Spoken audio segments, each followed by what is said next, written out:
If the school has a sponsor, the player can't have that same sponsor? Boom. It just people don't say that out loud. That's why I'm here.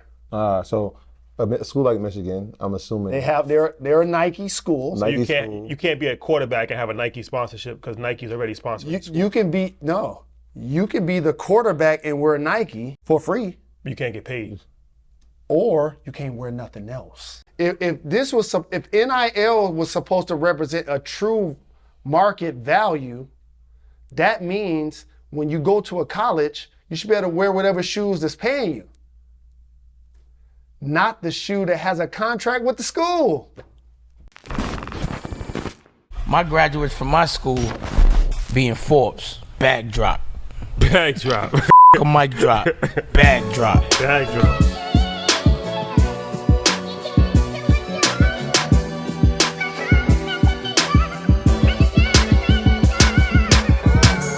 All right, guys. Welcome back, EYL Detroit edition. So, what up, though? This is something. What up, though? You gotta have a proper introduction. I'm about to get to it. What this up, is something that's very important to both of us. So, before we was fans of anything, we was fans of sport and basketball specifically. So, the Fab Five. For me, I played basketball my whole life, and I used to think I was going to go to the NBA. That was my original plan. So, I don't think I even ever said this publicly, but the only time I really got emotional in sports is I think 1992 when y'all guys lost to Duke, and I remember I started crying because it was real emotional for me because it was kind of like a fight where you got the good, not to say Duke was bad guys, but it was just like you know what I'm saying? Like you got all your hopes and pride in one team. And the other team was just, I hated Duke for years, like 20 years off of that. Me too. And it was like what the Fab Five represented. Bad guys. What the Fab Five represented was bigger than basketball. For me, it was just the culture. Like y'all had the uniforms, y'all had the swag, baggy, the black sneakers, the ball heads. Like that was like culture. And that's the first time I ever saw something like that happen. So it was just such a pride that y'all made it that far. And then when y'all lost, it was just. Thank you. Appreciate the support. And the crazy thing about that is obviously we stand on the shoulders of giants. And there are people that we looked up to as well. So in collegiate basketball, John Thompson and what he was doing with Georgetown, just like a legendary figure. And he stood for the athlete and the athlete's voice because he understood that a lot of us came from impoverished backgrounds and single parent homes. And I remember Big John was protesting Prop 48. And the game would start, and before they do the tip, Big John will walk off. And a lot of people don't realize this, but he was in contact with us. And if that would have gone on like a few more games, there's a great chance that we would have walked off too. And so like that relationship was there. UNLV with Tark. That's another team. Legendary. Anderson Hunt went to Detroit Southwestern. That's the same school I went to. Yep. So when I was in 8th grade going to 9th grade, he was 12th grade to be a freshman at UNLV. And so we played in the Vegas International. I went to UNLV multiple summers. I remember being there on recruiting trips and meeting Ed O'Bannon and J.R. Ryder because I feel like I was going to UNLV. Because at that time you were picking a school that represented your culture or somebody that you know from your hometown went there to be successful. So I took a visit to Syracuse. They had Derek Coleman. Yeah. It's my OG, it's my big brother. Sherman Come Douglas. home. So y'all people say where the shorts come from. Anderson Hunt was giving me shorts. Derek Coleman was giving me shorts. Doug Smith was at Missouri. He was giving me shorts. So in the summertime, that's what it was. So by the time we got to college, we not wearing them. Those too small. We know y'all got the bread. Y'all got the budget, and if y'all not gonna pay us, at least let us look the way we wanted to look. But the team we embodied the most, to be honest with y'all, Hurricanes football. 88. The U. Michael Irvin. Look. You. Dog, Legendary. let me tell you something. The way you felt when we played Duke is how I felt when they played Notre Dame. And I remember the Saints versus Sinners game. Saints versus City, yep. And it was crazy to watch how they were able to overcome being judged by the media and still be great at their sport. And so we really just tried to take the baton from what they were doing, and that's what made the Fab Five. Were you the first one to say I'm going to Michigan? Because I mean, obviously the UNLV. I'm just thinking about that now. Like, if you're on that UNLV team, you got Greg Anthony, Anderson Hunt, Stacey Augman, Larry Johnson, and then they left. But you would have been the very next freshman class. Correct. So, like, are you the first one to say, "Nah, I got to stay home"? Because that would have been crazy. So I love Tarek. Tarek is the man, and his associate head coach Tim Gergovich, he coached in the league for a long time. Like, they were one of the first major programs that would take what were considered troubled black kids. And I talked about this in the Fab Five documentary, and obviously I got a lot of blowback of speaking about how I felt as a young person. But colleges know who they recruit. Mm-hmm. They do their homework about you. And they know a player that lives on a cul-de-sac or that doesn't have heat in the house. They know the difference. And my frustration with schools like Duke, and that's what I said, is they didn't recruit players like me. But UNLV did. And so I love Tarek, and I would have been a part of that next class, except Jawan signed first.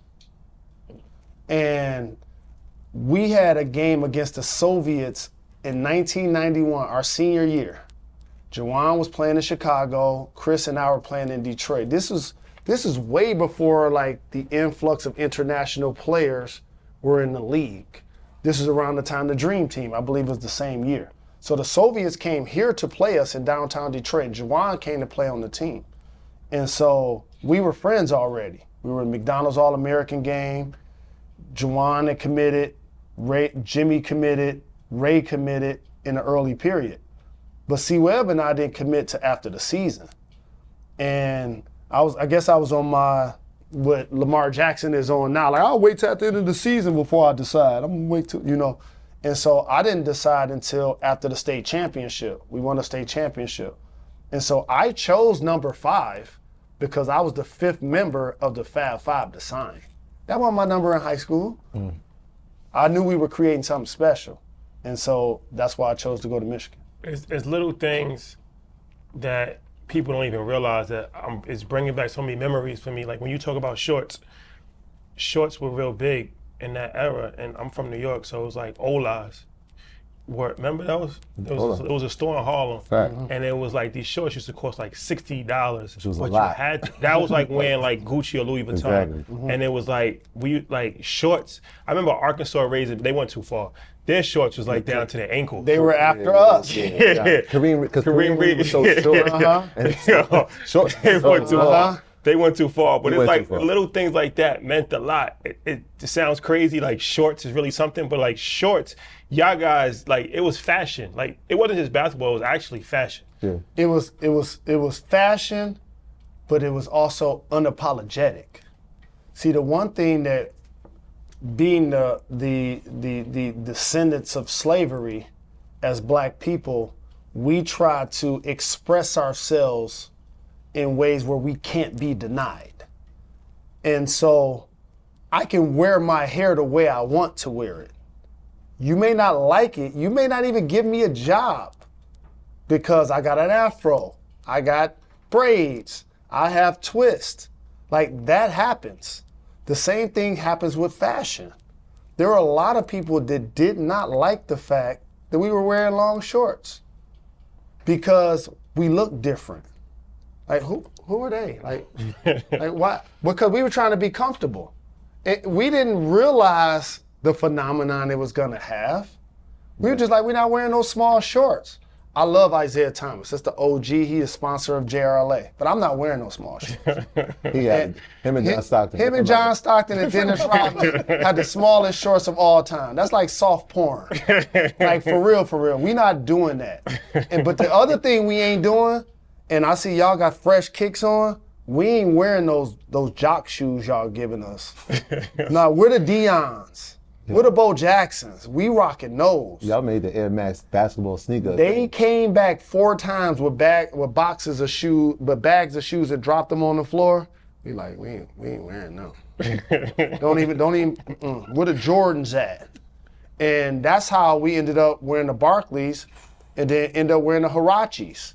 Legendary. And that became a Fab Five shoe that's been re-released to this day. to this day. Yeah. So if NIL existed then, like I don't even have to make this up. Like some people have to project what might happen.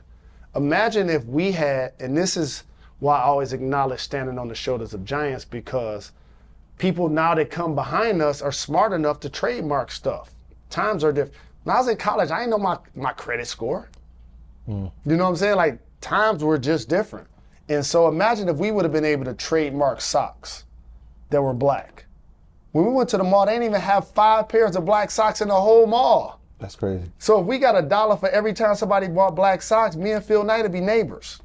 all I wore in high school, we played ball, we was on the same high school team. That's all I wore. It's black socks. Correct. But it stems from y'all. Dog, we were in Texas, we went to the mall, they only had 3 pairs. I wore dress socks against Rice on top of white socks. I had on dress socks. It's so crazy because even now, I have it, so I have to wear my pop's dress socks. Exactly. even now to this day, this summer I was in Philly. I went to Mitchell & Ness store and I got the whole uniform. I got Chris Webber's jersey and I got the shorts.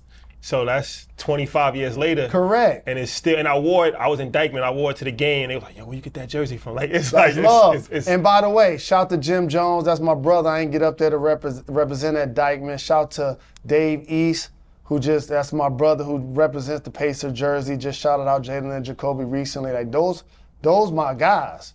And it's crazy for me as somebody that's almost 50 to see what you just said. That's crazy. Like Jalen is a common name. yeah. That is a fact. You and Nas. It's a common name. Nasir, I feel like I didn't really hear too many people named Nasir before Nas. And Jalen, I never heard anybody named Jalen before you. And now they're both kind of, you hear anybody named Jalen. Yeah, and it's just turned like a regular thing. unisex.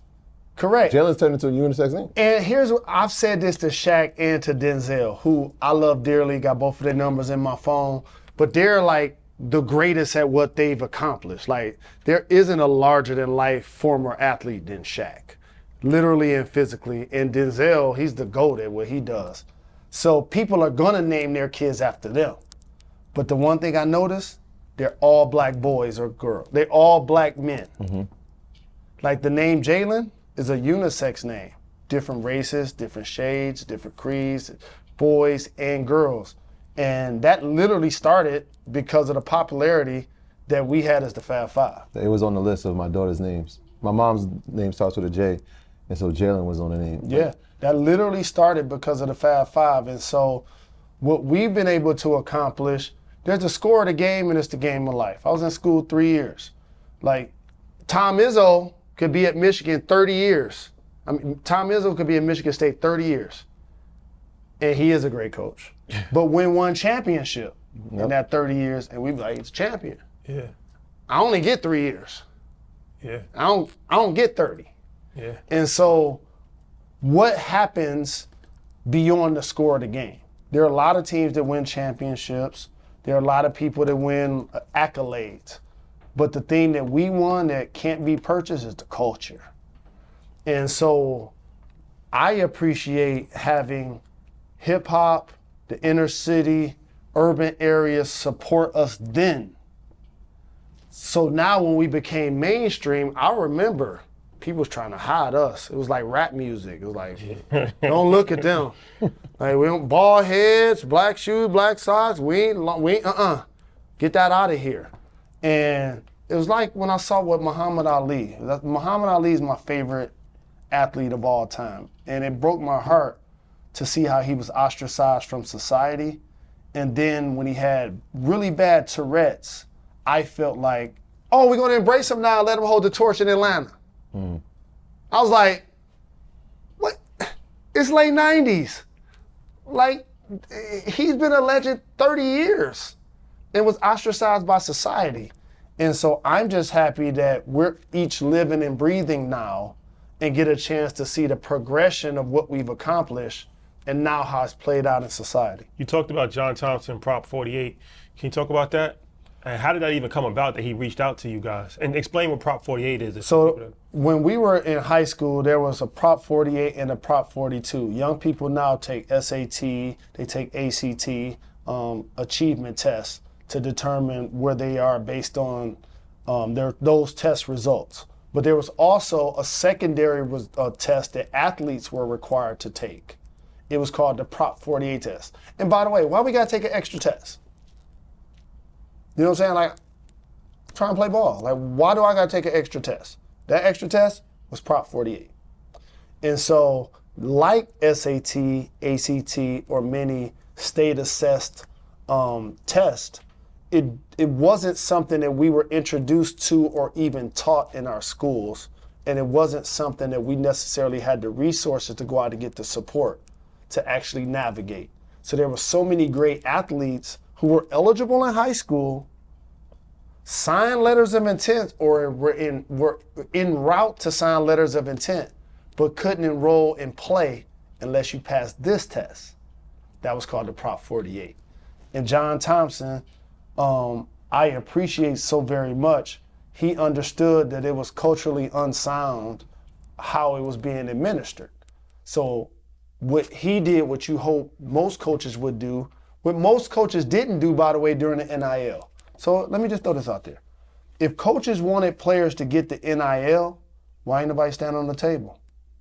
Ain't nobody say nothing, because they was getting paid, still getting paid, getting their shoe money, getting their appearance money, getting their radio money, getting their TV money, getting their camp money, getting their money from the school. Nobody stood on the table like John Thompson did for Prop 48. And he said, this is so unfair that I know the Big Ten, I know the Big East is popping. I know we just got the big shoe deal. I know everybody watching. But when these games start, I'm gonna walk off in protest. And as he did it, the snowball got bigger. And maybe it was a gentleman named Greg Harden, I believe, who was like an administrator at Michigan, who kind of pulled my coat in particular to it. But he was like a bridge to Coach Thompson. Like, oh, Coach Thompson? Like Coach Thompson know my name? That's love. And we were talking about what happens if the rule doesn't change. What you willing to do? I'm willing to walk off too. What you willing to do? It's like Snoop, what you want to do? What you want to do? You know what I mean? Right. Right. That's what it was. And so we was like, we ready. We're going to follow you, big fella. And no different than when we rocked the Black Sox, when people didn't see it coming, we were ready to fall in line behind Big John around the Prop 48. So, but I mean, John Thompson, obviously, rest in peace, legendary coach at Georgetown. But you didn't go to Georgetown. So I wonder the role that, as this is happening, the coach that you had, Steve Fisher, who obviously gave y'all freedom to be who you are. What was that like? Coach Frieder took a lot of disrespect by white America because a lot of people called him a Negro lover. And this was at a time when in the Big Ten, you had personalities like Bobby Knight, Indiana, and Gene Cady, Purdue, where on paper it looks like they're disciplining them, they're keeping them in check. And it's like, hey Fish, why are you letting Jalen Rose wear his jersey backwards? Like, why is Chris Webber talking trash after a dunk? Put them Negroes in check. And when they felt like he didn't discipline us in front of them, they got mad at him. It's something funny that happened in the Fab Five doc that goes over a lot of people's head. We were getting off the bus and we were in Europe. And we had on just like a jogging suit right now. I literally had on like a button-up jogging suit like I have on right now. And he was like, Jalen, tuck that jacket in. He forced me to tuck my jacket into my pants. You see what I mean? But he just didn't do it outwardly and wasn't as demonstrative or as mean as other coaches at the time. So people tried to take it as we were running over him, but we wasn't. It was so far from the truth. And he supported us. People didn't like that. we were in his office one time, and I was just having a bad day. I was frowning. He's like, Jalen, what's wrong? It's like, my mother's lights got cut off. That's what's wrong. Like, I need to get my Pell Grant money. Like, I need an advance. I need to do something. And at the time, I used to shoot dice all of the time. That was one of my hustles. I used to, play a lot of cards. In my mind, like, I got to go hustle more to help my mom and to help my situation, because if you're poor at home in Detroit and now you got an apartment in Ann Arbor, that's two separate places that need the bills to get paid when we couldn't pay the bills at the first spot. And he was understanding of that. He appreciated my honesty. He appreciated our relationship enough to whereas I'm not from where you from, but I get where you coming from. And that's what Steve Fisher did for the Fab Five overall. He could have started us from the beginning. And he'll tell you this story, well, he's mentioned this story, is that he had to get the courage to start us off because everybody was mad at him. Mm-hmm. And his father always told him, just play the best players. Like, don't forget the white media, forget whoever that like accuses you of, being a Negro lover, so to speak. But his father died during the season. And we was about to play Notre Dame right after his father died.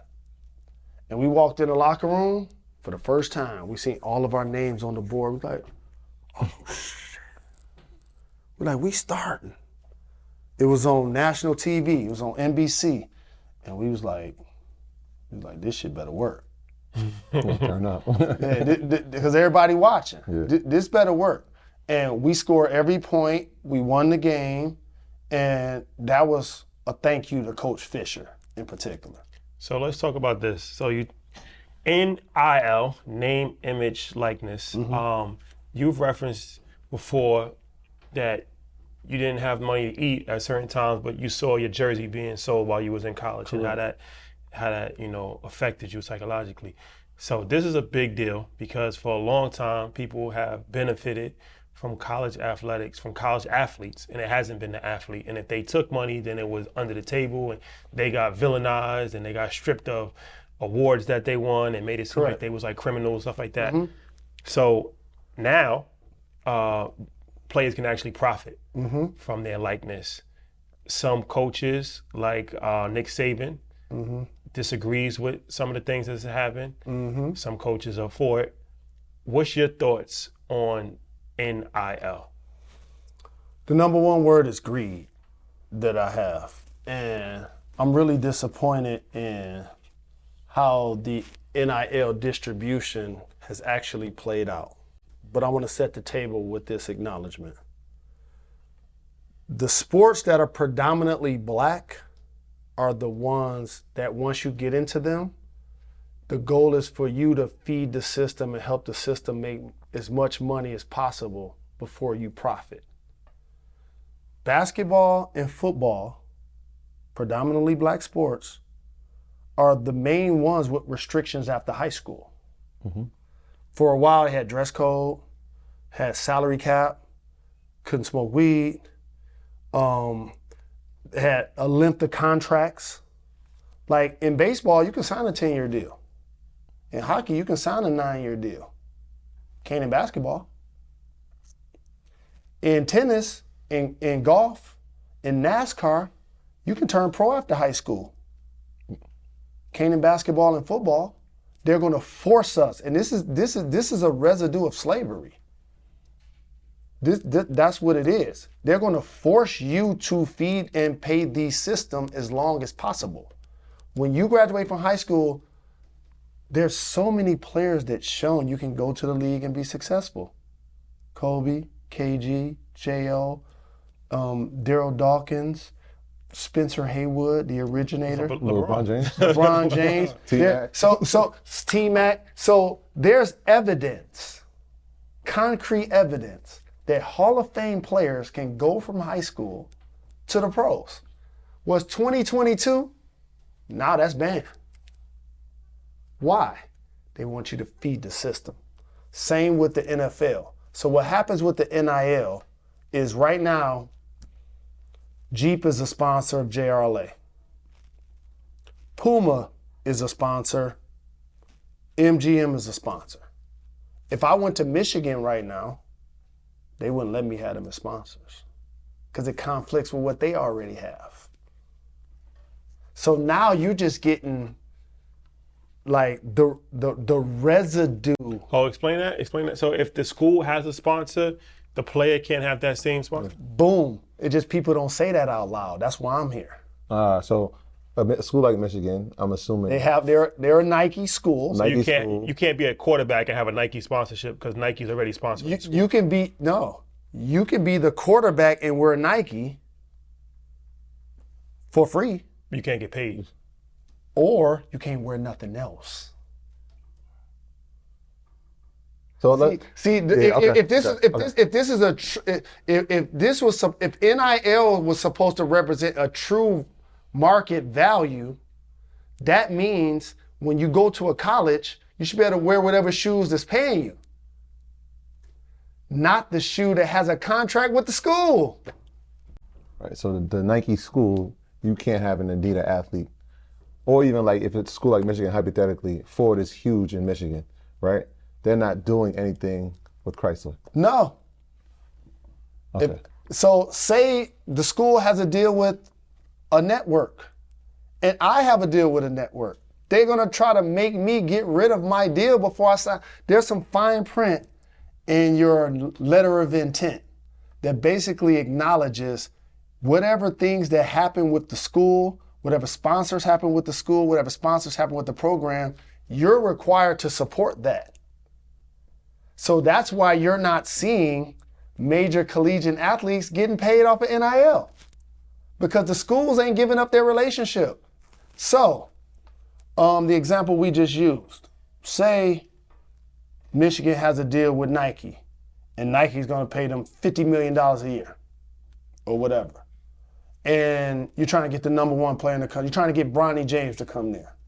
Hypothetically, he ain't choosing no school for no money. I'm just using him as an example. And say the deal is $50 million. Nike don't care if you give Bronny 5. They don't care. But they're going to give you 45. And you're going to give him 5. The deal's still 50. That's the difference. The school ain't going to cut into their bread to make sure you get paid. So that's what's going on. So that makes a lot. That's why nobody getting paid. Makes a lot of sense. That's why nobody has like a Nike sponsorship. You only see no players with like Nike deals. You have not seen players get real deals. It's like random. So the quarterback at Alabama that had like He's not even the highest paid. He's $744,000. But Archman, it's like random companies. So it'd be like a phone company that's local or something like that. Or a heating and cooling company. Yeah. But Arch Manning, he's getting $3.4 million. Say that name out loud. Exactly. Well, we know that. I was going to say his name. Okay. Who's he getting $3.4 million from? They just announced it. He's at Texas. That's the youngest brother? He's the nephew of Peyton Manning. Right. Nephew? Yeah. He's a quarterback at Texas? Yeah, he's going to be. Correct. And say that name again? That last name stands for itself. Yeah. Okay. Both names. His name's Archie Manning? Right. Exactly. Both names. Exactly. He's named after his grandfather. Yeah, that's a legendary So name. they can send some emails and some texts Right. to make sure that he's going to get taken care of. But that's one person. So you're not a fan of the NIL rule? I'm a fan of it existing. I know it's not going to have the impact that it should. Because we had a shoe. There was a Fab Five shoe called the Huarache that truly exists.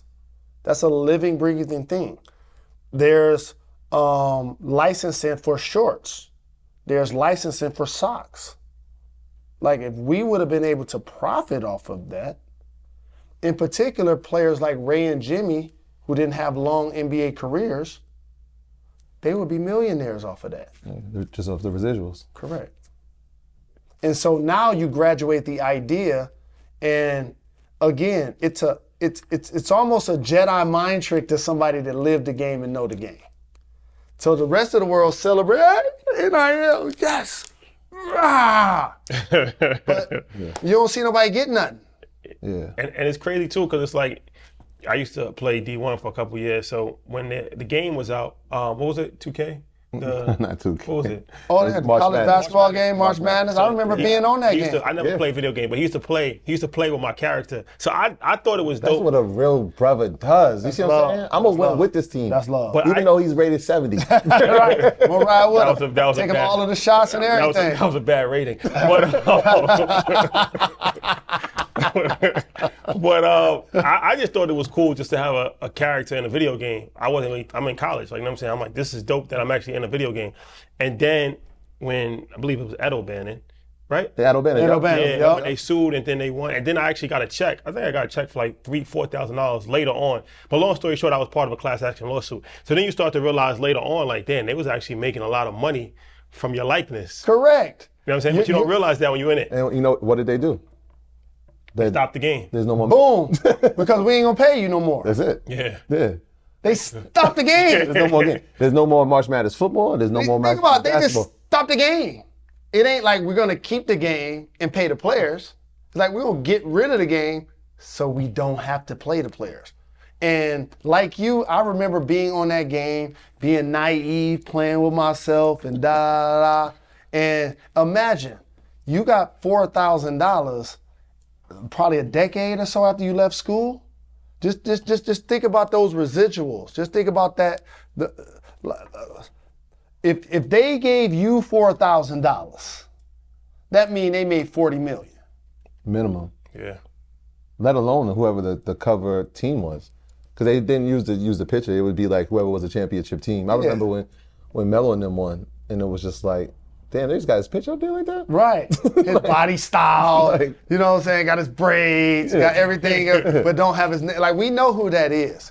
And so, again, I think the NIL, the institution of the NIL is a Band-Aid.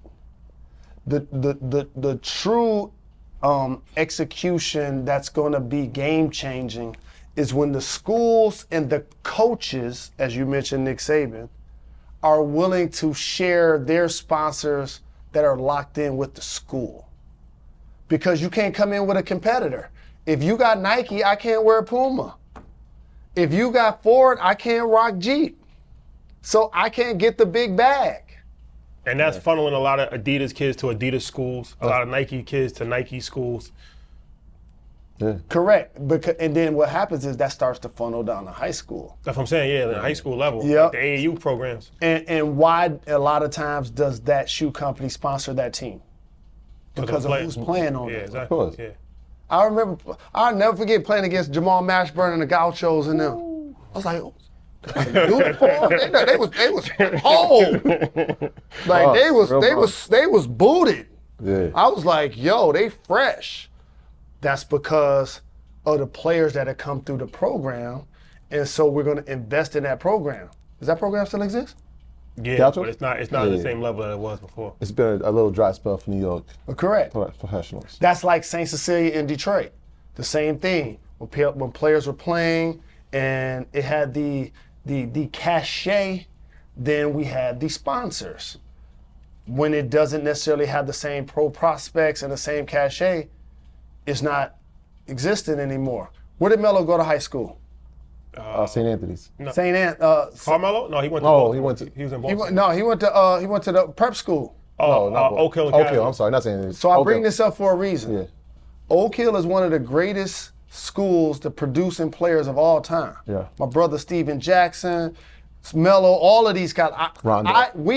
The one thing about like being an athlete and being in this sport, like we admire everybody. So I remember like admiring Baltimore when they had Reggie Wingate and Reggie Williams and Sam Cassell and Muggsy Bogues. Like we watched programs from other places. And I remember idolizing what Oak Hill was doing. Like I was like, that's dope. They had- Like they had it's it a, on it's a lock. They went prep crazy. school They went crazy. that brings people from all over the world and in theory becomes one of the greatest basketball teams in the country while still nurturing young men. I was like, that's dope. But when all of those top flight players leave, so do the sponsors. Yeah. And Oak Hill probably don't even exist anymore. They're still playing. They're not on the same level though. Yeah, I mean they top 10 nationally every year. Oh, they are? Yeah, every year. They deserve to be. Yeah. Because that program is dope. But a program like Rice doesn't exist anymore. Rice shut the whole school down. And what that is solely the sponsors. Yeah, they were a Nike school. Solely the sponsors saying, y'all got who on the team? Not gonna work. Not gonna work. And then all of a sudden they not there no more? Oh, thank you. Let's pivot. Let's find the next school. Yeah, Correct. Basically. Correct. So speaking of schools, all right, we're in your school right now. Congratulations, first and foremost. Thank you. This is impressive. Yeah, Appreciate that. We got to take a short tour before we came here, but it's very impressive, the school that you built, Jalen Rose Academy. Leadership Academy. Jalen Rose Leadership Academy, and it's 9th through 12th grade in Detroit, Michigan, and it's a free charter school, is that correct? Correct.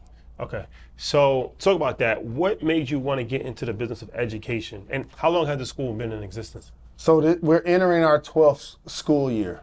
And the one thing that people underestimate about athletes, and I joke with my entertainment friends all of the time about this, is athletes are required to be educated because you got to stay eligible. And therefore, because you play sports, in theory, you're required to be a role model very early. As an athlete, people come up to you, taking pictures, want your autograph, want your likeness, want to, spend time with you. And so as somebody that was a former athlete, I was trying to think, how can I give back to the community in a meaningful way? Because I already had the Jalen Rose Charitable Fund that influenced 40 plus young people with scholarship dollars to college. But I felt like that just wasn't enough. You can't achieve your goals necessarily anymore in America that you dreamed of right out of high school. But if you think about this, anybody that can hear my voice that has graduated from high school, when you leave high school, your high school don't do nothing for you anymore. They invite you to the 10-year reunion. You get successful, they'll ask you to donate, but they don't support you. And so one of the things I wanted to do is I feel like the 8 most important years of a young person's life are the 4 that they're in high school or the 4 that they could be in college. Like you ask any adult where their dreams went awry, it's during those puberty 8 years. You start making your own decisions, you start being exposed to drugs and sex and drinking and social media, you get exposed to life. And you need a level of nurturing after high school. So it's important for me to champion a 9 through 16 model that when you graduate from high school, it's not just, we'll throw your hat in the air and see you in 10 years. It's secondary education. So we're gonna support you, community college, university, trade school, military, police academy, whatever you decide to do, we're gonna be there and continue to help nurture you. And so the 9 through 16 thing is one of the things I'm most proud of. The other thing is that we go for 11 months. In the United States of America, you get out of school in June, you go back in September. The people that we owe billions of dollars to and trillions of dollars to, like China, for example, they require their young people to go to school 6 and or sometimes 7 days a week. So we can't truly compete in the global economy. So how can I take these young people who are not reading or doing math at a 9th grade level, but still put them in position to compete for the same career, the same job, the same collegiate classroom as their suburban counterparts? And so that's why I wanted to champion a 9 through 16 model. If I had a blank check, I would ultimately see, I would hope that the United States would adopt a model of a K through 16 to where you're nurturing the young person the entire way through. And that's in the classroom, that's in trades, that's for jobs, that's for social and emotional support. That's when you're dealing with depression, you're dealing with anxiety. We got the counselors here. Like it's a lifestyle. And that's what I wanted to create here, but I didn't have the bandwidth to do that, just being one person. Look at the beginning pictures of when we started the school. There ain't no sponsor standing behind me. Yeah. Not one. Like it's literally me and Dave Bean, who was the mayor at the time, cutting the ribbon. And so over the years, we've started to make our outcomes happen. sponsors and supporters started to come on board. So for me, it was an opportunity to start a school. I always was passionate about education, being a member of the Fab Five and being a McDonald's All-American. People, hey, the headline is how many points I scored or how many games we won. But people underestimated the fact that I was an honor roll student in high school. I was on the dean's list at Michigan. Like, education was always important to me. So for me, it was just an opportunity to help as many young people be educated by a quality school in their community and put them in position to chase their goals. So what was the process like? I know this is an 11-year journey, a 12-year journey now. We're about to go into the new school year. Doing the inner workings of education. Like, we've all been students, and I was a teacher. And when you go on the other side, you realize, wait, there's a lot of stuff that you don't know. So getting the funding, figuring out curriculum, making sure that the ACT, graduation rates, attendance rates, truancy, all these things. All of that. What was that learning curve for you like? It's refreshing for me to see how young people come in, because I was this young person too. At 8th grade, you don't know if you want to be fly, you don't know if you want to be smart, you don't know if you want to sit in the front of the class, you don't know if you want to be cool. Like, you're still trying to figure it out. And the number one thing that I realized that these young people needed was physical support and energy and time and money. And so the quality of your education in the United States of America is defined by your zip code. There's reason why people with means move to a district where there's good schools. And so there's levels to this. There's the private school parent, there's the suburban public school parent, there's the inner city private school parent, and then there's the public school. So what ends up happening is you get residue from all of that, and now you have school. And so there are high performing schools, like in Detroit. If you say, hey, what's the most high performing schools in Detroit the last 30 years? Everybody gonna say Cass. What's the name of it? Cass Technical, right? And it has been, but why is it only one? It's only one. King started to come along, Renaissance popped up there for a while, but what they do, and this ain't no shots or shade, it's just a reality. They test you in before 9th grade, and they'll test you out before 10th grade. And so what we do, being open enrollment, tuition-free, public charter, is we're gonna take you as you are. And we're gonna nurture you over this 8-year period to put you in position to take care of yourself, educate yourself, and be in a position to take care of those you love.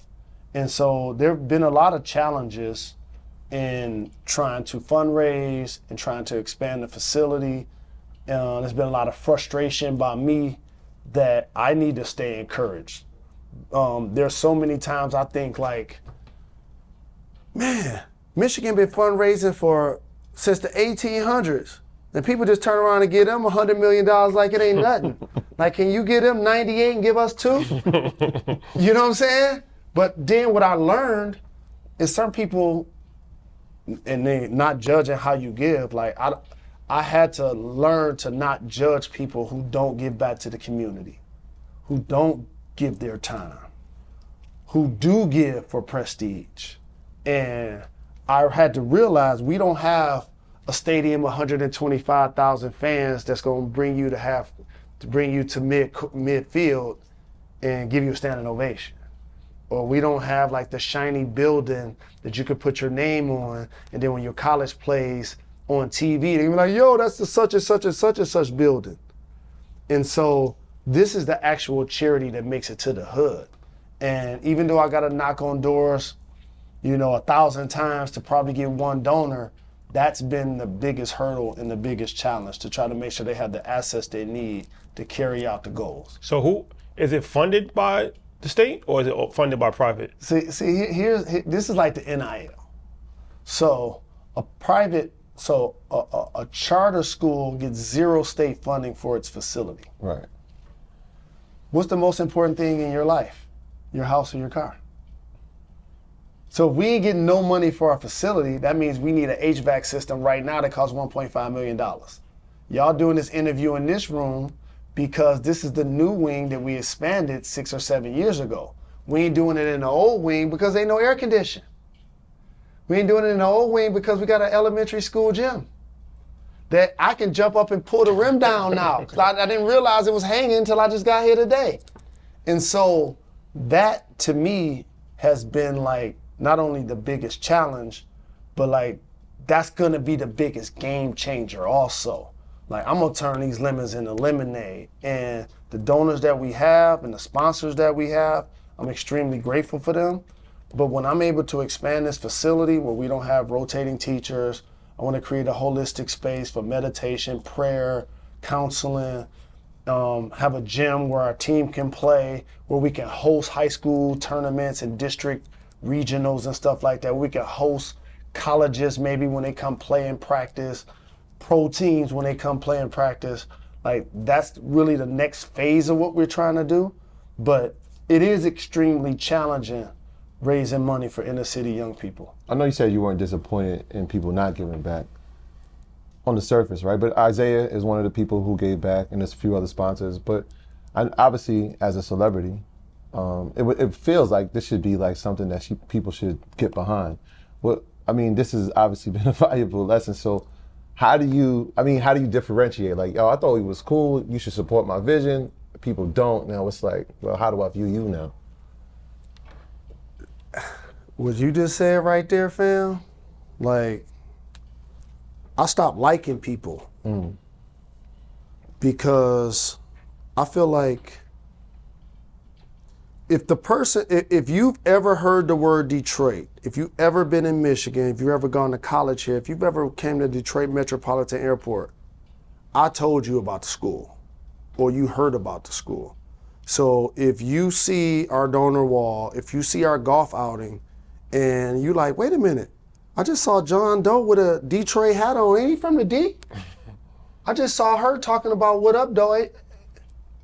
What happens is I had to step back and be like, yo, certain people ain't willing to donate their time and their money when there isn't prestige involved. And that was a hard, dog, I'm trying to tell you that was a hard step. Because if I showed you my phone and the people that I text, that either ignore me or don't donate and claim to put on for the city, this ain't like the first year I've been doing this. You know, so I've been doing this 12 years. So at some point, you got to fall through it. Right? You had a good year between one of the pushes. Exactly. You know what I'm saying? Graduation come, I pick up the phone, Big Sean, he there. T Grizzly, he there. Golf outing, Sada Baby, he there. Platinum Equity Pistons, they there. Calvin Johnson, Megatron, he there. So I learned to then celebrate and embrace the people who do support, not clown, expose, or be mad at the people who don't. And that's hard. That's so challenging because usually the person that's the founder of the school ain't alive. Right, it's young. Or is named after somebody else. Like I'm a living, breathing human being interacting with everybody. So it's like, dog, I know, dog. Like, and so that was challenging. But as people start talking about charity and giving back, I noticed many public figures don't have a foundation. A lot of people grow up somewhere and they don't have their driver's license still where they grew up. I do. I could flip it to Florida right now and save money on my taxes. I ain't doing it. Yeah. Talk about that though, right? Like, obviously you went to school here in the state of Michigan. You played for, I'm gonna get this right. I'm gonna try. Drafted by the Nuggets. Yup, 94. Played for the Bulls. I did. Played for Indiana. I did. Toronto was big payday. Yup. Yes, indeed. They all pay good. Yeah, and ended Phoenix, Knicks. I was gonna say Phoenix, but you ended with the Knicks. During all that time, you still lived here. Yes. Talk why it's so important to be here. I mean, this is your neighborhood. I ain't never leaving. I ain't never leaving. I can walk to the house I grew up in right now. And my grandmother, who I lost a year or so ago, she was 103, and she lived all of those years in this city. And she made sure, along with my mother, who I lost last February, they made sure that you're going to put on for the city. You're going to give back to the city. And real Detroiters stay in the city. I could take y'all, we could jump in the car right now and go drive. And I could just pull up on people and be like, yo, would you rather live in Detroit or LA? Detroit, I ain't never leaving. You want to go live in Hawaii or Detroit? Detroit, I ain't never leaving. What did I say in the Fab Five doc? Who want to go to Europe? It ain't Detroit. That's what I said. This was 30 years ago. You see what I mean? This was 30 years ago. And the reason why we feel so passionate about it is not only what it's done for us, but we know it needs help. We know it's scarred. We know that if you leave a town that had 1.5 million people, that now has 600,000 people, you're going to continue to diminish our hometown. So it's important for people who have the opportunity to migrate to still consider making Detroit or Michigan their home, to do that reinvestment. So that's why it was important to me to never leave. Let's talk about fundraising from a business standpoint, because it's a business show and that's a business within itself. So what lessons did you learn as far as fundraising, and what are some techniques that you use to improve your fundraising over the course of time? The first thing I learned is that people don't donate for pity. They donate for things that they feel like make them happy. It's like you see those commercials all of the time that they used to have where they show kids with flies flying around their faces and stuff like that to try to create an imagery of, oh, you got to reach in your pockets and help them right now. Well, that in theory is the reason why that stopped. You notice that campaign doesn't run anymore because people give, like I mentioned, for prestige and validity. Majority of our sponsors have never been here.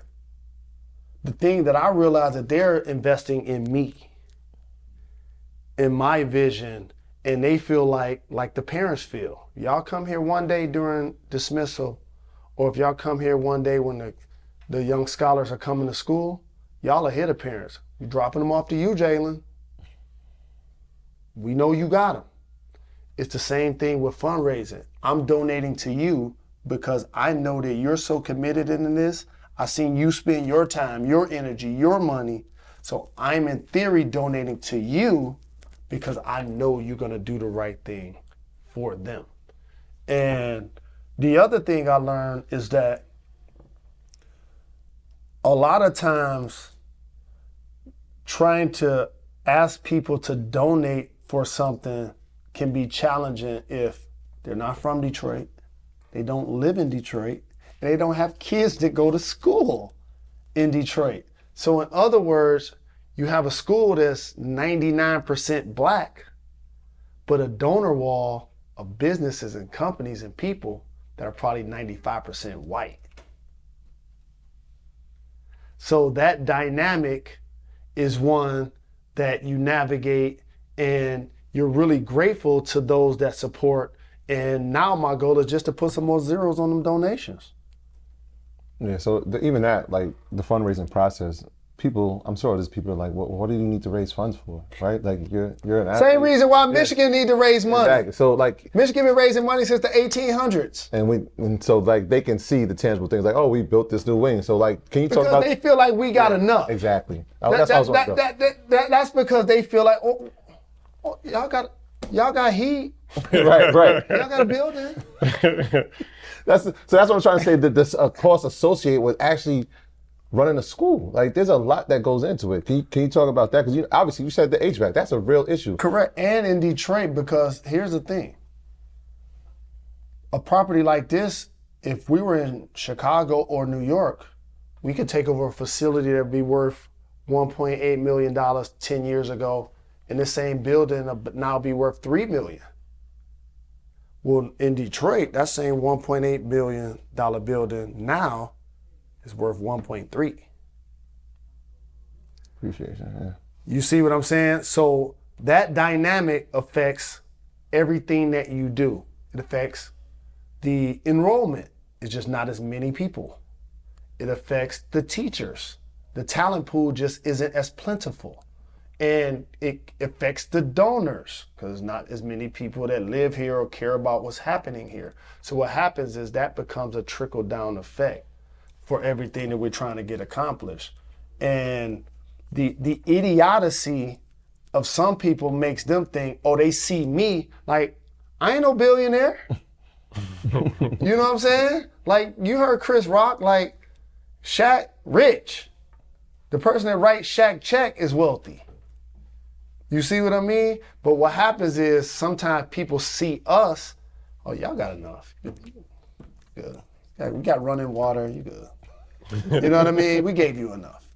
And that's where I have to come in and make sure that I fist fight as much as possible for all of the support that our scholars are going to need to chase their goals. You never have enough money. Never have enough money. And I love y'all shirts, assets over liabilities, because one of the biggest misnomers about successful people is that we can both walk past the same $1,000 pile. They're going to fight you for it. See, a lot of time the mentality is the broke person thinks the rich person ain't going to fight them for that $1,000. But the reason why they rich is because they keep stacking those thousands of dollars. Like, now we don't value change. So many times in a day, I swear to you, I walk past, pick up this quarter, put that in my pocket. It's good luck. I need that. Swipe this. It's good luck. And then before you know, I look down the email like, oh, ESPN want to do what? Cool. In my mind, that creates a domino for opportunity for good luck. And so that's what I'm hoping to get accomplished here. Speaking of ESPN, so we recently chopped it up with AB. Shout out to him. No doubt. And he said something that was actually pretty profound, where he said that most athletes, they struggle when they're done playing because the opportunities is very short for them, right? He's like, unless you're a sports broadcaster, which very few people can be a sports broadcaster, there's not a lot of opportunities. And he was like, not a lot of people stay relevant. Mm-hmm. Their relevancy dies. And he was like, he's able to stay relevant. It's a whole different conversation. But long story short, yeah, you've been able to be a sports broadcaster, but not a lot of people have been able to be sports broadcasters. So talk about that the transition from being an athlete to no longer playing, your transition to being a broadcaster, how that's worked, and a lot of your peers that have not been able to transition as smoothly as you have. AB's my guy, and he went to Central Michigan. Mm-hmm. And I've been following him and supporting him and had love for him for a long time. And the one thing about being an athlete is it becomes a what have you done for me lately career. If you're a singer or you're a financial advisor, you could do shows or manage money in theory forever. You could do that to your 30s, your 40s, your 50s, your 60s. I was just playing golf. Well, I guess I missed the ball 5 times and I still ain't considered playing golf. But I was out there at an event with Jack Nicklaus. Like, he's in his 80s. He can still play golf. As a basketball player or as a football player, at some time there's going to be a shelf life to what you do. So there has to be a plan of appreciating your position, like Rick Ross said, but plotting your promotion. And I started working on my second career when I got traded from the Pacers because radio, TV, film was my major in college. And in Indiana, we were going to the playoffs. We had one of the best records in the league and da-da-da-da. But when I got traded to the Bulls, it was February. They had 9 wins. Like, we ain't going to playoffs. It's my team. Right. I'm like, we ain't going to the playoffs. We wasn't. I literally reached out. I had did 106 in Park. I did BET Mad Sports. I reached out to contact I had there. And I pitched the idea to let them have me cover the finals for them that year. I was like, I got a spot in LA.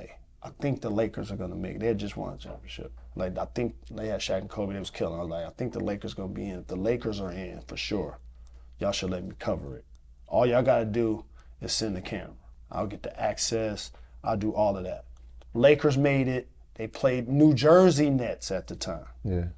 And I did everything, interviewed Shaq, interviewed Denzel, interviewed Jack, interviewed everybody. Cut and spiced it. They played it on TV. Soon as they played it on TV, I recorded it and I pitched it the best damn sports show. And they hired me.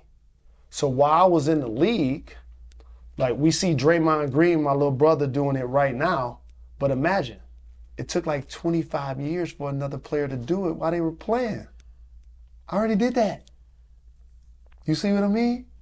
They hired me while I was in the league. And so from 2002 or 3 to 2007, BET Mass Sports, NFL Network, MTV Movie Awards, Top Ranked Boxing, like I was doing all of these gigs while I was still a 20-point scorer in the league. So when I retired in 2007, I'm trying to figure where I was going to go next with my multimedia career. I ended up choosing ESPN because it's 24/7, 365 sports. And that's where I ultimately landed. This was my 20th consecutive year covering the finals on TV. And so, like, being a part of the multimedia space and trying to keep myself relevant, it's a score of the game and it's a game of life. And the one thing athletes have to learn is it's only like 10 people that the rest of the world really cares what they accomplished. You know what I mean? And in America, to be honest with you, society tries to make us feel like it's only 10 successful black people. Mm-hmm. Like, what have you done? You know what I'm saying? You ain't nobody. You a loser. Like, what? I'm a loser? What do you mean? Like, I don't know. Like, hold up. Mother crib. You know what I'm saying? I got a black card. You know what I'm saying? I went to the dentist. Like, I'm a champion in my life. Checked off all the boxes. Yeah, like, but what ends up happening is, it's like, if you're not Michael Jordan, if you're not, Jay-Z, the society makes us think it's only 10 successful black people. And the relevancy you talked about, it's not relevancy actually, it's visibility. Because just because I'm not on TV all of the time, that don't mean I ain't somewhere breaking bread, doing what I want to do, having entrepreneurial pursuits. Look at Junior Bridgman. Yeah. Like he's been an elite businessman forever as a former NBA player. What about Vinnie Johnson? Yep. Yeah, Jamal Mashburn. Same thing, Jamal Mashburn. All of that. Chauncey has some stuff going too. Correct. Yeah. And so what ends up happening is those stories don't get acknowledged, but they're happening. And the reason why they don't get acknowledged is because those dudes ain't pumping their chests out, talking about, they just like collecting the money. You know what I'm saying? Like a dice game, they just collecting the money, right? And so that to me is actually been an amazing thing for me to still work in multimedia after playing or while playing, because it then drives the opportunity for me to fundraise for JRLA, the opportunity to keep a visibility that now gives me an opportunity to change things in my community. That's really the thing that I appreciate about the opportunities I've been given. Yeah, so from a business standpoint, let's start early. You said when you were in college, you didn't know what your credit score was. Mm-mm. So probably the financial education wasn't there, but obviously throughout your career, you've developed it. And so you've had two careers, right? You've had the professional one as an athlete, and now you have a professional one as an analyst and a producer too. Mm-hmm. The Fab Five 30 for 30 was done by you. So what's that like? Because we spoke to Jamel Hill about negotiating contracts. I know it's one thing for the sports, but from this side, this is a new thing. Are you hands-on, or do you keep the same agent when you're going through this process, or how does this work? I'll fire you in a minute. I had a couple of agents as a player, and I've had a couple of agents as a media personality. And one of the scariest things about being talent, as we're called, is that some of the most important conversations about your career happen, but you're not on the phone. Just think about the dynamics of that. You hire an agent, they're talking to the network, they're talking to the team, but you ain't on the phone. And so you don't know what they saying about you. or if they even represent your best interest. So what ends up happening is what I learned to do is I have an amazing team of people that work for me. I am not who I am without my team. I got the best team, but I need to know what's being said because it's too important. So yes, I'll still have personal relationships with the people I'm negotiating with. I'm still talking to them. I'm still communicating with people that work on my behalf because it is a different game. It is a different space. And also, the media hates when you don't conform. Like Lamar Jackson right now. He negotiated his contract with the Ravens. At some point when you hear him talk, at some point when people are talking about his contract, they're going to say, oh, Lamar doesn't have an agent. I remember he was coming out for the draft, and they were like, well, he's hard to get in contact with. No, he's not. His mama's representing him. You want to contact anybody, you could call a mama. He ain't hard to find. What it is he's not traditionally paying the system to get him paid. He's bypassing it. I'm going to be on the phone to talk about my money and my career. And they don't like that. They hate that. And that's why he's going into a season as a former MVP without a deal. Yeah. Deshaun Watson, how many games he won for the Browns? 0. Can't play the first 12. Most money ever for a quarterback. And the deal's backloaded. So this year he gets $1 million salary. They're going to take care of him because he's talented. Yep. Is the point. Lamar's already shown us that. But since he's not feeding the system, it's a little tougher for him to get his bread. And so that's what I learned, is that even if you're unorthodox and you're not necessarily just like, yes, okay, then it can be a little more turbulent. But you need to stand on the table about your life, your business, because we only have one. How do you feel? So we spoke to Jamel Hill, and she was talking about women. I love Jamel. Shout out to my sister. Yeah. She's from Detroit, right? Detroit. Yes, I did. She was talking about the difference between. Now, she represents the city. I love Jamel. Yeah. She put on for the city. So she was talking about the difference between women and men in sports. And her husband, who went to my high school. Yeah, good dude. We met him in LA too, right? Yep. Mm-hmm. Yeah. She was talking about the difference between women and men's pay. But I just thought of something just in this moment, actually. You see Tony Romo. He's excellent. He's actually excellent. You about to he's get great. me in trouble. He gets paid a lot. Boys over there. But he gets paid a lot of money. I think, who else? Tom Brady got offered a deal before he even. He's still playing But he got Troy offered a deal. Aikman? Troy Aikman. These contracts that they getting is crazy. football. They're like baseball numbers. Pat McAfee? Yeah. I've never heard of, Hunter. I might be wrong, but I haven't heard of any black sports analysts or black players having that same type of, even Stephen A, when they was like how much he got paid, and it wasn't really that much compared to the other people in that space. What is your thoughts on that? Because that's something that nobody's really, like I said, I never even thought about that until this very moment. I've never heard anybody bring that up, but I don't know, seems a little off to me. Most of the sports are dominated by black athletes. And for Stephen A, who's been able to establish himself as one of the best at what he or we does, he's not, quote unquote, considered a former athlete because he, quote unquote, didn't play in the pros. And so I've said this, I would make more money in this game based on my experience and based on my education if I wasn't a former player. I would make more money. And what has happened in sports, if you have the word quarterback attached to your name in football, it could be Pop Warner quarterback. Mm-hmm. You could get top dollar for your job.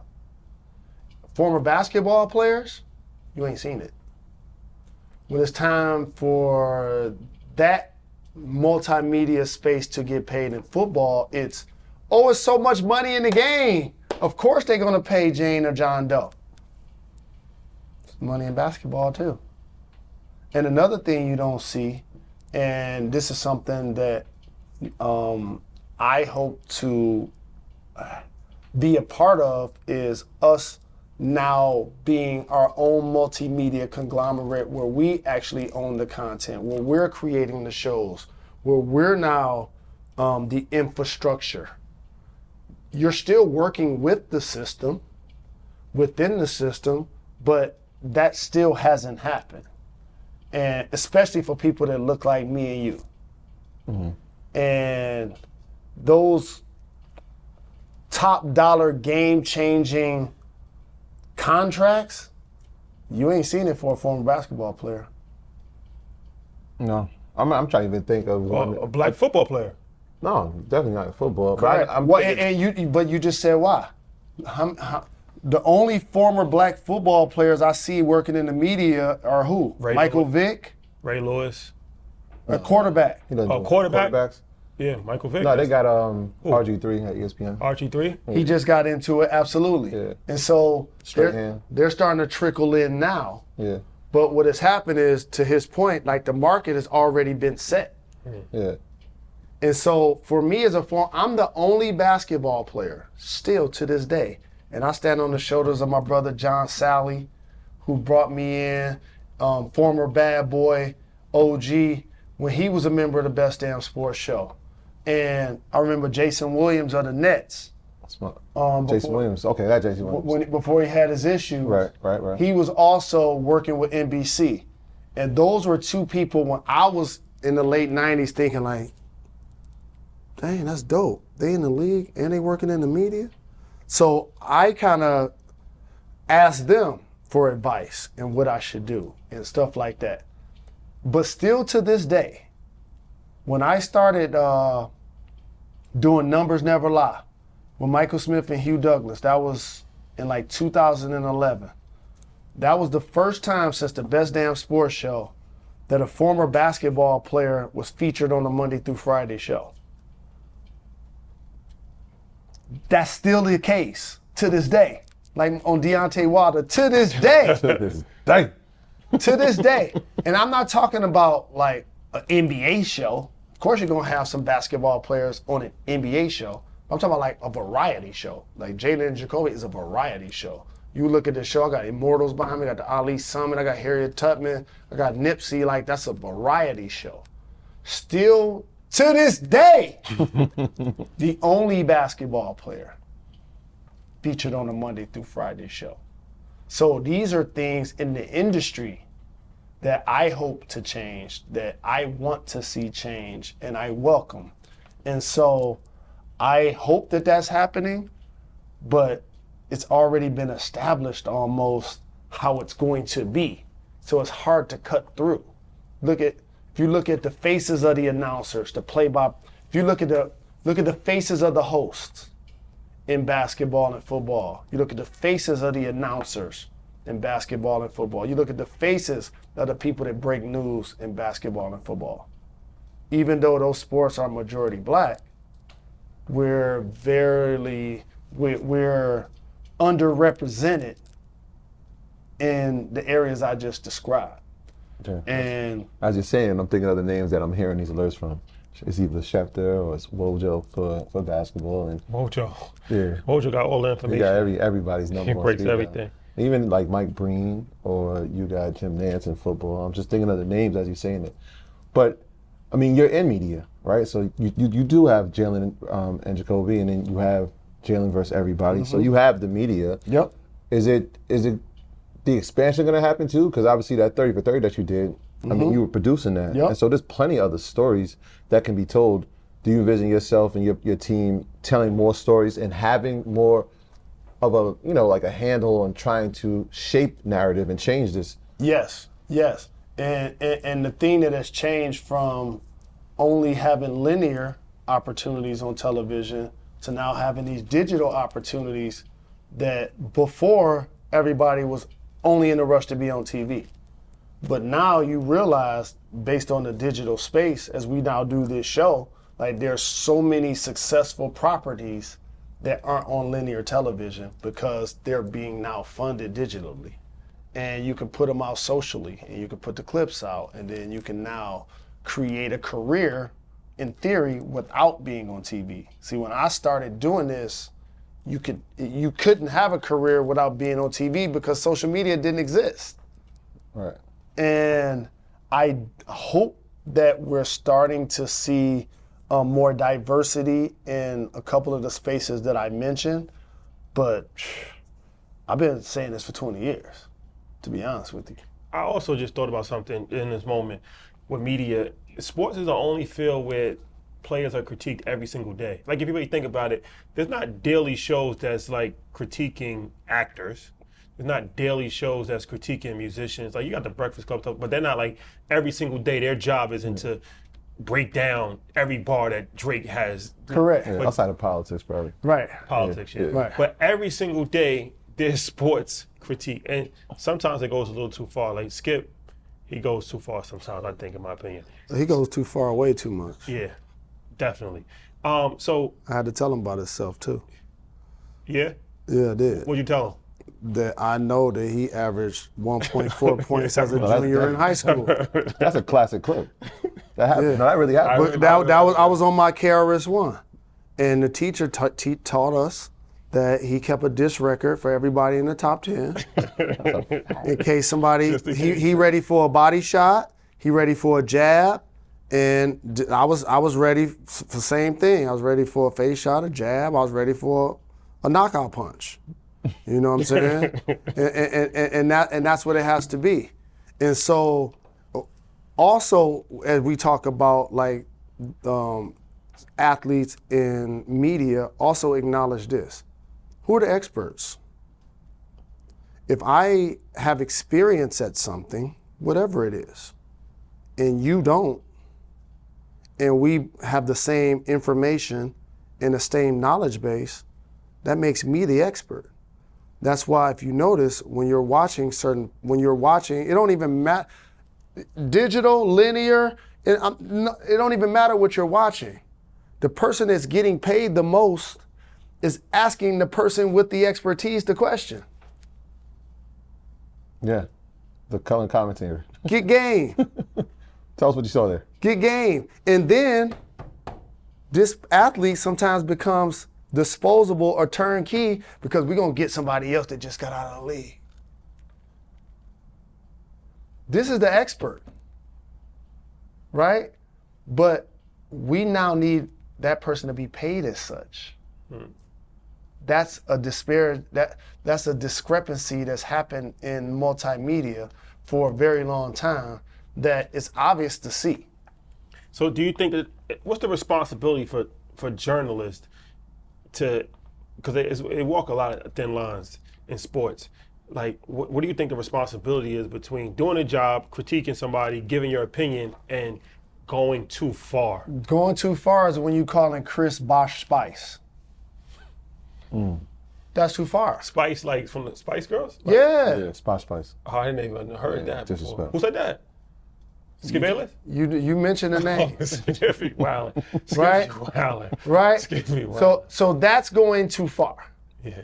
To me, and it's a real distinction. If you're from the hood, you're gonna appreciate this.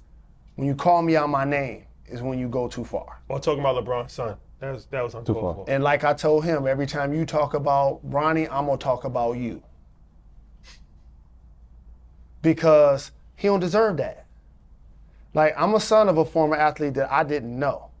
Like, him and his father have a terrific relationship. LeBron has been very open with allowing the public into his life. We know who his wife is, we know who his kids is, we know where he lives, we know, like, him, Chris Paul, Steph Curry, like, certain athletes do an amazing job of being a dad, a husband, a brother, a son, and all of that in front of everybody. Like, whoa, that's impressive to me. And what crosses the line is when you calling me out my name. You can say I was 0 for 12. You can say that you don't like my game. You can say that I don't deserve to be an all-star, or whatever you want to say. But when you start creating nicknames to call me, that's too far. Yeah, that's like the Westbrook thing. He says Westbrook? Yeah. Yeah. Look, we're talking about a Hall of Famer. Yeah. Because you don't have to disrespect me. No. It's not Like, called for. It's not necessary. When you call me a name, all you're trying to do is disrespect me. Yeah. You know what I mean? And get some. And here's a peanut gallery thing. Oh, so you trying to get some keys? You trying to get? So you trying to create a name to get them to laugh at me. So now, what if I come for your jaw? Well, there's a precedent that's been set. Remember Rome? Jerome? Oh, he got smacked. Yeah, he put hands on him. Chris Everett. Chris Everett, Yeah. whatever. Live on camera. I remember that. Yeah. That was a legendary moment. That was crazy. He asked him to stop, and he said it like 3 more times. Yeah, that was crazy. Yeah. And so to me, that's the line of going too far. When you calling me out my name. And now with social media, it's even more intense. Because even if I'm cool with it and I'm like it ain't no big deal, my brother not. My family ain't. My kids not. So now I still gotta come for you. Well, I didn't like the way that Stephen A. I didn't like the way that he took the Kyrie thing, because I felt like, all right, if you don't agree with him getting a shot, which was inconsistent because he actually had whatchamacallit as his NFL Player of the Year, Aaron Rodgers, who didn't get the shot either. So there was an inconsistency in that. But the way that it was almost like he had something personal against him, like, you know what I mean, like that to me. And we met Kyrie; he's actually a really cool dude.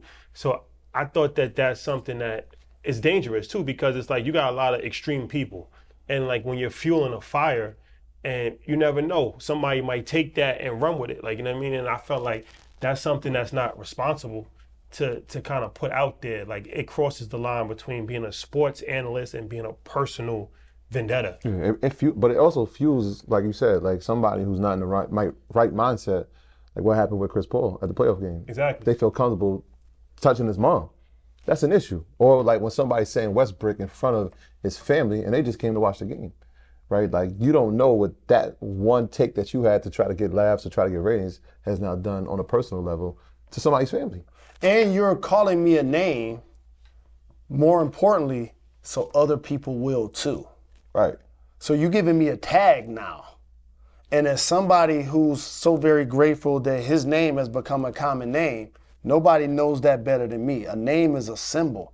Like that's not a shotgun decision when you're gonna name your kid after somebody. That's a 9-month.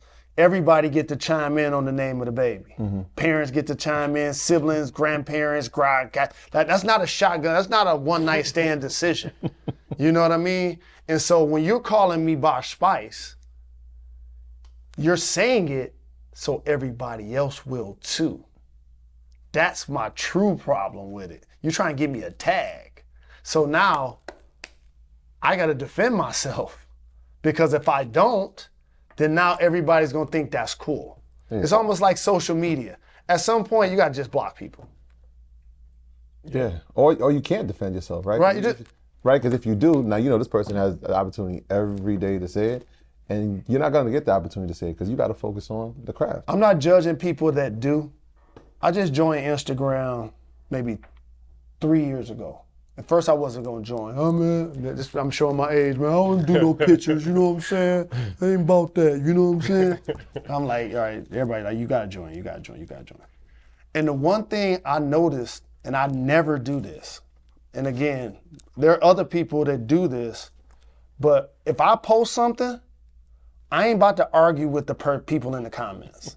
I posted it, I said it, and I'm gonna stand on it. I ain't about to now get in the comments and be arguing with everybody about what I just said. I'm just not gonna do that. And that's the same thing that we have here, is if you're calling me a name, you're disrespecting me, so be ready for me to pull receipts on you. And normally in these cases, and we're talking about 1.4, he didn't handle it well. When I pull his receipts, 1.4. he didn't handle it well. Because usually if you're a junior playing JV, that's almost like a bully. Yeah. Right? Right? Like, but now, if people say that to him, right? 1.4. He'll be mad still at me because I put it out there. Yeah. And that's how the athlete feels when you do that to them. Yeah. Yeah, dose of your own medicine. Yeah. That's a fact. That is. Well, before we leave, just one question I gotta ask you. I don't like to just do top fives, it's kind of generic, but I want to ask you this. Who is the top 3 college teams, because you were on a legendary team. You were on a legendary team. Top 3 college teams, and that could be for just talent alone, or impact, or whatever. However you want to. I've never been asked this. We've had this. We had this Yeah, conversation. sure. So All we'll let you know what we said. So Go ahead. my top 3. Can they exclude themselves? No. He got it. Well, the Fab Five is in there. Gotta be one. That's one. Of Fab course, Five. of course. UNLV, Which year? LJ, Stacey Augman, Championship year or the year they lost to Duke? any year. Okay. Oh, they was back to back, right? No, they lost to Duke.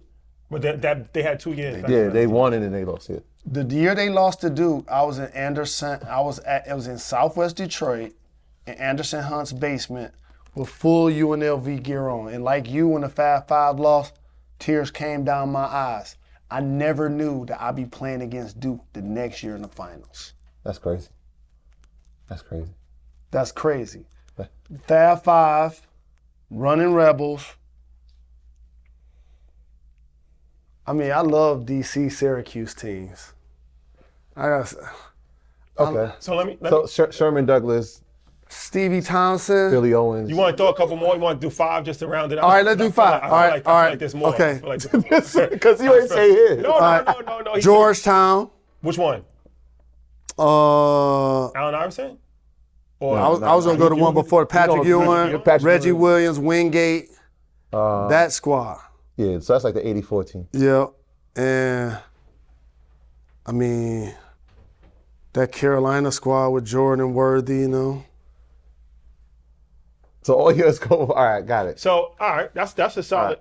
What I said was, for what impacted me personally was you guys, of course, UNLV, of course, North Carolina, but the different North Carolina team when they had Vince Carter, Agreed. Jameson. Yeah, but see, they younger than me. Yeah, they're younger. That's why everything is. Yeah, I'm everybody else saying is- only teams Yeah. that I are. how it impacted Yeah. you. But I remember Ed watching Cota. Ed Cota. Shammond Williams, Nakhtar Enjai. So you ready for this? Maktar played with Tim Duncan at Wake Forest. He played with Rashid at North Carolina. He played with us in was on your Michigan. team. Yeah, That's yeah. what Oh, I he got. was? Yeah. Yes. He was. That's a fact. So Larry Brown was my coach with the Pacers. 1 year in preseason, we practiced at Carolina. I went to campus. The first time I seen Rashid, Vince Carter, Stackhouse, Oh gosh.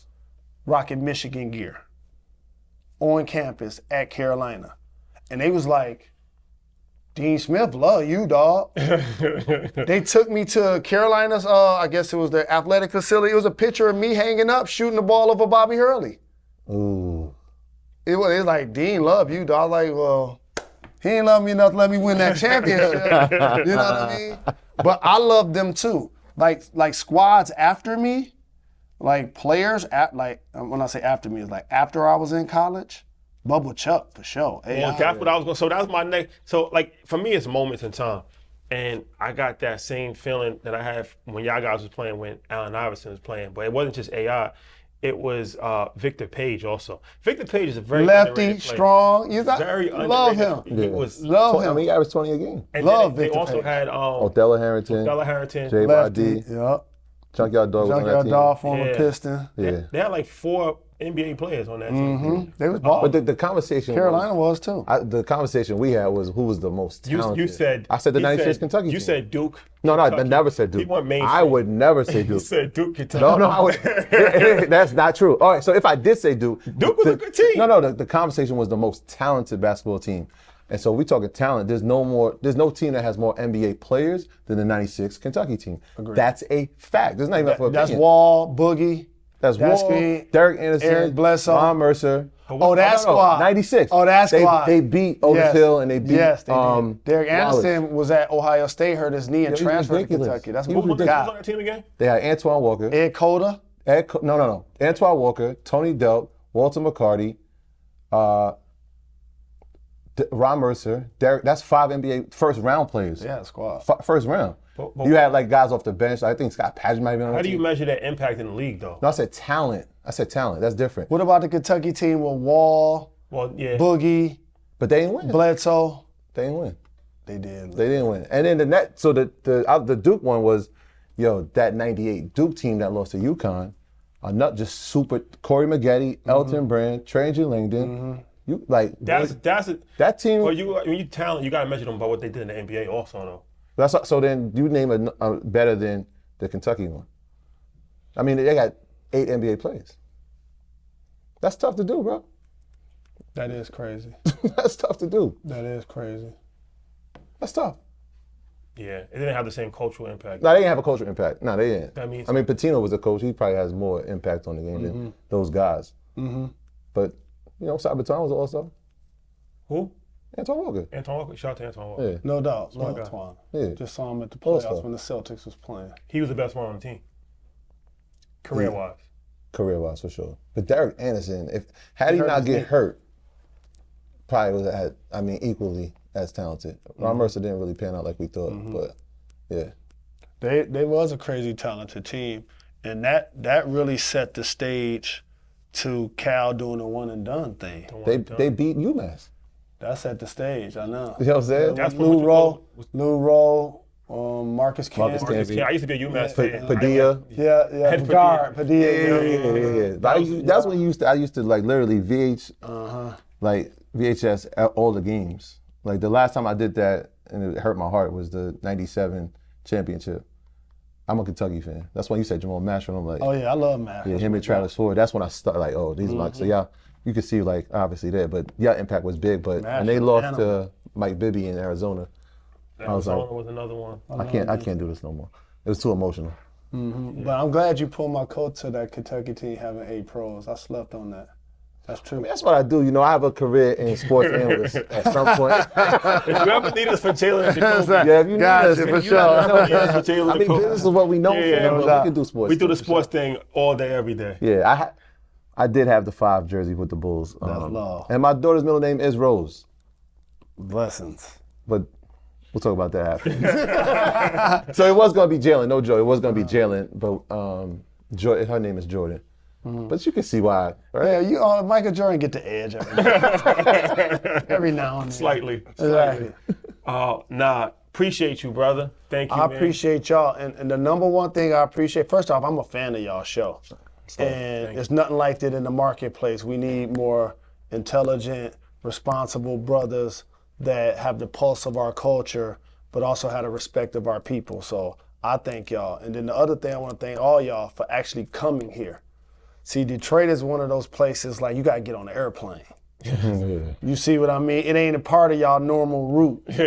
You see what I'm saying? Y'all had to look at the schedule like, when we going to Detroit? No. We've been here a few times. We've been here a few times. But you see what I'm saying? The thing I like about Detroit, shout out to my guy Ken, shout out to Chill, you're not here, but Detroit is real solid dudes. Like, I feel like it's like old school. Yes. It's like the old school, like, you know what I'm saying? Like, They just grew up with real some principles. heavy integrity. Yes. Like, and they just good dudes. Like, Yes. you know what I'm saying? Like, everybody that I met from Detroit is real, like, just real cool, real player, like, real solid. Yes. Like, you know what I mean? Like, And when I y'all just- come back, depending on what day it is, I love to take you guys out and show y'all around a little bit. Oh, for sure.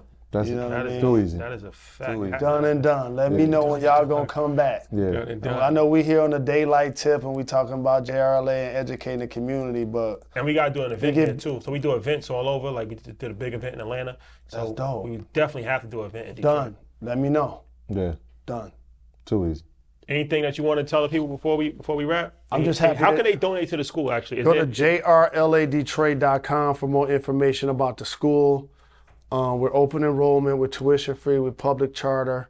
We're in our 12th year of operation. Right now, I have a capital campaign where I'm raising $10 million to expand our facility so that we can have a state-of-the-art collegiate gym, so we don't have to have rotating teachers. We can have a couple of more classrooms, trying to create a holistic space for meditating, praying, yoga, stretching, and counseling. And so this school is a community hub. When the pandemic happens, we open it up as a voting site. We feed families.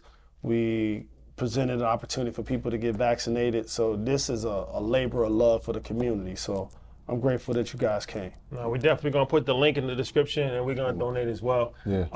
Because it's inspiring to see what you're doing. Thank you. So keep up the great work, brother. Yes, Appreciate indeed. it. Appreciate Appreciate that. you, man. Love. There you have it, ladies and gentlemen. That's a wrap for Jalen Rose, y'all. My graduates from my school being Forbes, bag drop. Bag drop. A mic drop. Bag drop. Bag drop.